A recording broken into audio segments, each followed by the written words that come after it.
Bonjour et bienvenue pour ce nouveau numéro de Demande de lecteur. Je continue mon aventure de vous proposer des demandes que j'entends souvent à la médiathèque et les conseils qu'on peut donner.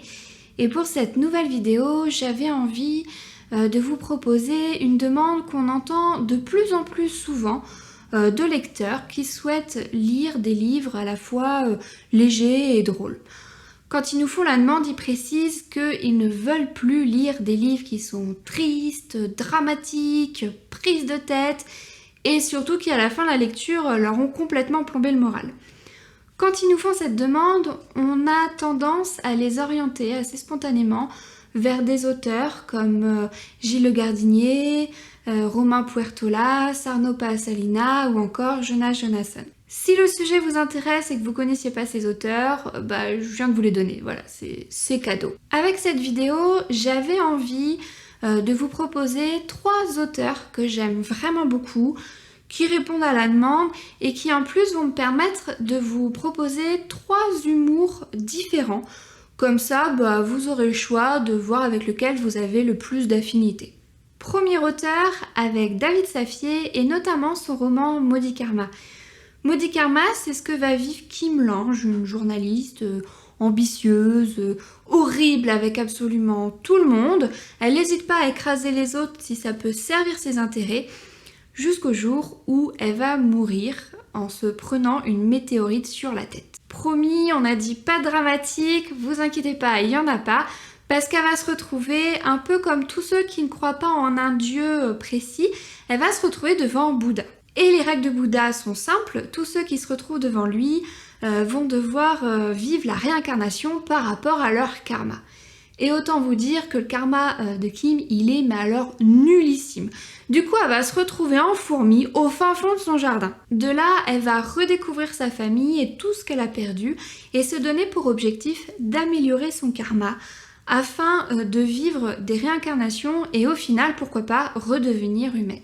Avec David Safié, je vous propose un humour qu'on peut qualifier de loufoque. Chez lui, l'humour va principalement se trouver dans l'intrigue, dans les situations que vont vivre les personnages. On va suivre Kim dans les péripéties qu'elle va vivre tout au long de ses multiples réincarnations afin d'améliorer son karma.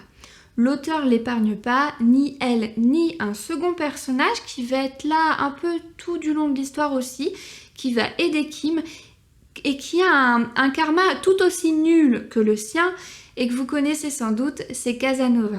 L'auteur va leur faire vivre des aventures vraiment très drôles en s'amusant à les réincarner en fourmis, cochons d'Inde ou encore en chiens.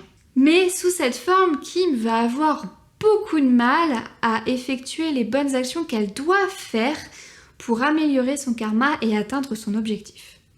Deuxième auteur avec Stéphane Carlier et notamment son roman Le chien de Madame Halberstadt. Dans Le chien de Madame Halberstadt, on va suivre les aventures de Baptiste, un écrivain raté qui passe ses journées en slip à regarder les ventes catastrophiques de son dernier roman sur Amazon. Il vient d'être largué par sa copine, il est complètement paumé, déprimé, jusqu'à ce que sa vieille voisine, donc Madame Halberstadt, lui confie son carlin pendant quelques jours le temps de son hospitalisation. À partir du moment où le chien va entrer dans la vie de Baptiste, tout va s'améliorer pour lui. Ce qui va lui faire dire que ce chien est un porte-bonheur et qu'il faut surtout pas s'en séparer. Avec Stéphane Carlier, je vous propose un humour qui va être dans l'ironie, dans le second degré. L'humour va principalement se trouver dans le texte et dans l'écriture de l'auteur. J'ai vraiment beaucoup aimé les descriptions qu'il fait à la fois des lieux mais aussi et surtout des personnages. Et surtout il y a cette fin qui est vraiment géniale, vraiment très drôle, une fin ouverte qui peut vous laisser imaginer soit le pire, soit le meilleur pour le personnage principal. Troisième auteur avec David Karkit et notamment son roman Une putain de catastrophe. Dans Une putain de catastrophe, on est avec Jérémy Skook, un linguiste, qui vient de trouver un emploi dans une agence particulière, l'agence Pilot. Une agence particulière parce qu'elle aide les couples en crise. Alors absolument pas avec des psychologues ou des conseillers conjugaux, ça c'est complètement dépassé. Elle est moderne, elle utilise des linguistes. Parce que comme elle dit, conjugal, ça rime avec conjugaison. Pour sa première mission, Jeremy Cook va devoir vivre le quotidien d'un couple qui se déchire et qui n'arrive plus à communiquer. C'est lui qui va être chargé d'aider ce couple à résoudre leurs problèmes. Avec David Carkit, l'humour va principalement se trouver dans les personnages, dans leur construction, dans leur profil et surtout dans les interactions qu'ils vont avoir les uns avec les autres. Parce qu'on a à la fois Jeremy Cook, le linguiste, qui est un être complètement asocial, sans doute le plus mal placé pour pouvoir aider ce couple qui n'arrive pas à communiquer sans se hurler dessus en permanence, et le directeur de l'agence qui se greffe à tout ça et qui est complètement déjanté. Je vous avais prévenu, avec David Carkit, on est dans l'absurde. Ça va pas plaire à tout le monde, mais si c'est le type d'humour que vous aimez, vous allez adorer les personnages et les situations ahurissantes qu'ils vont vivre. Et voilà, c'était mes 3 propositions pour répondre à cette demande de lecteur. Merci beaucoup d'avoir regardé jusqu'à la fin. L'humour est quelque chose de très personnel, donc n'hésitez surtout pas à partager les livres qui vous ont vraiment fait rire en commentaire.